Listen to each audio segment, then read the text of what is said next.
શું માંગણી છે? અમારી ગ્રામજનોની માંગણી આજ રોજ ગ્રામસભામાં તમામ ગ્રામજનો, પંચાયતના સભ્યો, પધારેલ ઉચ્ચ અધિકારીઓ અને તમામ પત્રકાર મિત્રોનું હાર્દિક સ્વાગત છે.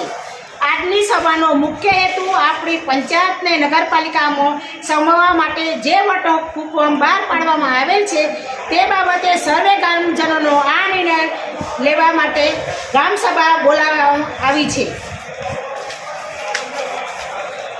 તમામ પત્રકાર મિત્રોને મારા નમસ્કાર. આજ રોજ અમારા ગામ લોકો દ્વારા તારીખ 9/9/25ના રોજ સબલપુર ગ્રુપ ગ્રામ પંચાયતને નગરપાલિકામાં સમાવેશ કરવામાં આવ્યો છે.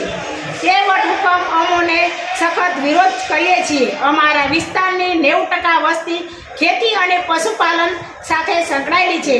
નગરપાલિકાના ઉચ્ચ વેરા ભરી શકે તેમ નથી. આ નિર્ણય ગ્રામજનોની સંમતિ વગર લેવાયેલો છે. અમારી માંગ છે કે આ વટહુકમ તાત્કાલિક રદ કરવામાં આવે એવી અમારા ગામ લોકોની માંગ છે. જય હિન્દ, જય ભારત.